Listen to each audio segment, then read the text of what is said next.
नमस्कार, मैं सगीर खाकसार Indo Nepal post के खास कार्यक्रम में आप सभी का स्वागत करता हूं। अमेरिका में चुनाव हो गए हैं, जो बिडेन वहां के राष्ट्रपति निर्वाचित हुए हैं और जैसा कि आप जानते हैं कि अमेरिका का जो चुनाव होता है उसको लेकर पूरी दुनिया में जो है उस पर निगाहें टिकी रहती हैं। आज हमारे बीच में जनता समाजवादी पार्टी के वरिष्ठ नेता, हिंदी मंच नेपाल के राष्ट्रीय अध्यक्ष मंगल प्रसाद गुप्ता जी हमारे बीच बातचीत करने के लिए अमेरिकी चुनाव को लेकर, जो कि पंचायत काल में आप पूर्व माननीय सदस्य भी रहे हैं, जो कि राज्य मंत्री स्तर का दर्जा प्राप्त होता था और आपका संबंध जो है अमेरिका से है। आप अमेरिका प्रायः आते जाते रहते हैं और आपकी जो है फैमिली जो है और काफ़ी सदस्य परिवार के, इनके बच्चे, इनकी बहुएं, इनके नाती वहाँ पे रहते हैं। तो आइए मंगल प्रसाद गुप्ता के पास आपको ले चलते हैं, वहाँ के चुनाव के बारे में और नेपाल और जो है अमेरिका के संबंधों के बारे में, वैदेशिक नीति के बारे में, क्या प्रभाव पड़ेगा इस चुनाव का, इन सब बातों पर चर्चा करने के लिए हमारे बीच मौजूद है मंगल प्रसाद गुप्ता जी। मंगल जी, आपका बहुत बहुत स्वागत है इंडो नेपाल पोस्ट के इस कार्यक्रम में। धन्यवाद। आप बताएं वहाँ के बारे में, खास करके आपका जो संबंध है अमेरिका से, आपके पारिवारिक रिश्ते हैं, परिवार के सदस्य काफ़ी रहते हैं, तो आप उसे प्रकाश करें। अमेरिका में लगभग 20 बरस से हमारे बच्चे रहते हैं, 4 लड़का और सब मिला करके, पोतों को मिला करके 16 परिवार अमेरिका में हैं और प्राय सब सिटीजन हैं, वहाँ के नागरिक हैं। और वो लोग जो है 2 तो उसमें बिजनेस करता है, 2 फैमिली, और 2 फैमिली बहुत ही ऊंचे पदों पे माइक्रोसॉफ्ट में AT&T वगैरह कंपनियों में काम करते हैं। लेकिन वो यहाँ से ही संस्कार ले गए हैं राजनीतिक, इसलिए अमेरिका की राजनीति में काफ़ी वो दिलचस्पी रखते हैं। जहाँ तक अमेरिका में जो चुनाव हुआ है, नए राष्ट्रपति आए हैं जो बिडेन साहब, ये बहुत अनुभवी हैं। ये 30 साल की उम्र से ही सीनेट रह चुके हैं, विभिन्न पदों में काम कर चुके हैं। ओबामा के साथ वाइस प्रेसिडेंट रह करके देश और दुनिया का अच्छी तरीके से इनको अध्ययन है। जी, एक चीज़ मंगल प्रसाद गुप्ता जी उनके बारे में कहा जाता है, जो बिडेन के बारे में, कि वो जब सीनेट हुए थे पहली बार, तो वो शायद उनकी उम्र सबसे कम उम्र के सीनेटर थे वहाँ पे, और 30 साल की उम्र थी। 30 साल की उम्र थे और अभी अमेरिका के सबसे बुजुर्ग राष्ट्रपति में से होंगे।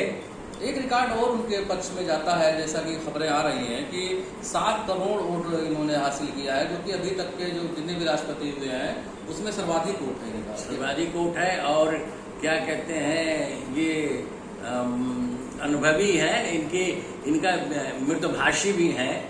ये जो बोलते हैं बहुत शिष्ट भाषा में बोलते हैं और बहुत ही सूझबूझ और कूटनीतिज्ञ हैं। रह गई बात इनकी विदेश नीतियों की, जो बारे में आप थोड़ी चर्चा की, उसके बारे में अमेरिका की विदेश नीति बहुत ज़्यादा अस्थिर नहीं होती है। जी बिल्कुल, बेशक, क्योंकि वहाँ के जो ब्यूरोक्रेसी है वो काफ़ी दक्ष अनुभवी है।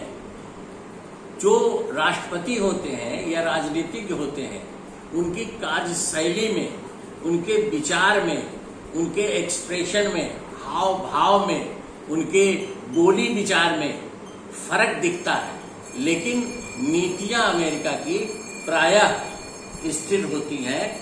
इसलिए जो परराष्ट्र नीति अमेरिका का अभी तक चला है, उसमें खास परिवर्तन इनके समय में नहीं दिखेगा। बिल्कुल, वो खास परिवर्तन नहीं होगा। थोड़ा सा हम पारिवारिक पृष्ठभूमि, उदाहरण के लिए मैं आपसे बताऊं कि ओबामा के साथ चूंकि उपराष्ट्रपति थे और ओबामा के जो परराष्ट्र नीतियां थी उसमें बहुत मेजर परिवर्तन ट्रम्प के समय में नहीं दिखा है। कार्यशैली इत्यादि का फर्क है, बोली विचार का फर्क है। और ये जो है अभी बिडेन साहब, देश में जो सबसे बड़ी प्रॉब्लम है, अपर मिडिल क्लास के लिए प्रॉब्लम था, लोअर मिडिल क्लास के लिए प्रॉब्लम था, इसके बाद जो है क्या कहते हैं बीमा संबंधी चीजों के लिए प्रॉब्लम था। ये इन्वायरमेंट को काफी मदद देंगे, जिससे वर्ल्ड को फायदा होगा।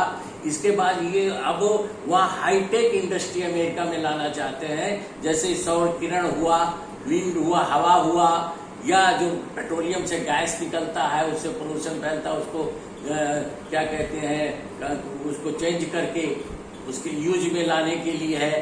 तो क्या होता है कि इनका इस तरह से जो दृष्टिकोण है उससे अमेरिका की इकोनॉमी काफी पुशअप करेगी जैसा लगता है। जी एक चीज मंगल जी आप ये बताइए, अभी एक वीडियो वायरल हुआ था, आपके पारिवारिक सदस्य का था, किसी बच्चे का था, मेरा ख्याल है 12 या 13 साल का बच्चा रहा होगा।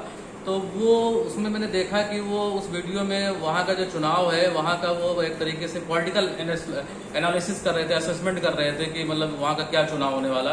तो थोड़ा वो बड़ा अट्रैक्टिव वीडियो था, उस बच्चे के बारे में थोड़ा सा आप बताएं। हाँ, वो बच्चा 9th क्लास में है वहाँ पर, और वो बचपन से ही वहाँ के पॉलिटिक्स में बहुत इंटरेस्ट लिया। कौन है वो, रिश्ते में क्या लगता वो है? मेरे बड़े लड़के का बड़ा लड़का है जी। और वो क्या है कि अप्रैल महीने से ही वो वहाँ के राजनीतिक विश्लेषण को लोगों से फोन पे बात और विवाद करता है, कभी कभी इश्यू को लेके हॉट टॉक भी करता है। तो अभी वो जो कर रहा था वो किस राज्य में किसकी क्या पोजीशन है, अब इसके बाद परिणाम क्या आएगा, तो इन सब सी चीजों का वो विश्लेषण बहुत लंबा किया है। तो बहुत ही अच्छी बात है कि इतनी कम उम्र में 13 साल की उम्र में कोई बच्चा जो है वहाँ के राजनीतिक परिस्थितियों का विश्लेषण करे। लेकिन हम आपसे ये जानना चाहेंगे मंगल जी कि वो बच्चा क्या जो बाइडेन को लेकर भी, उनकी जीत को लेकर भी क्या किसी तरीके की भविष्यवाणी की थी उसको?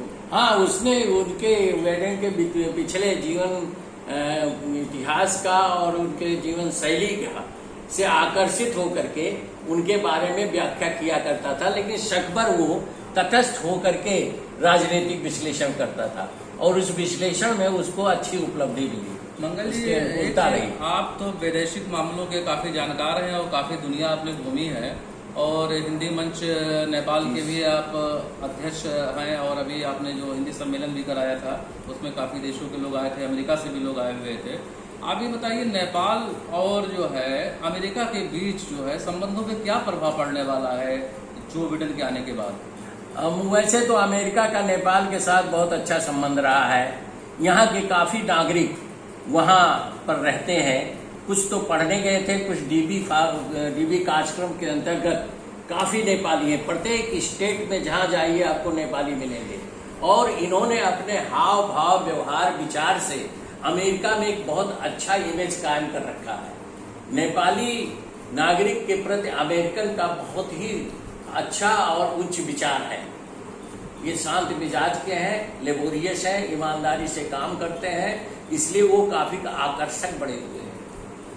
आप हमारे साथ सुन रहे थे, हमारे साथ चर्चा में भाग ले रहे थे मंगल प्रसाद गुप्ता जी, नेपाल के वरिष्ठ राजनेता हैं। आपने देखा किस तरीके से आपने वहाँ के वैदेशिक नीति के बारे में अपने विचार साझा किए, और आपने बताया कि नेपाल और अमेरिका के बीच जो है संबंध और भी मधुर होंगे बिडेन के आने के बाद। हालांकि पहले से ही काफी अच्छे रिश्ते हैं।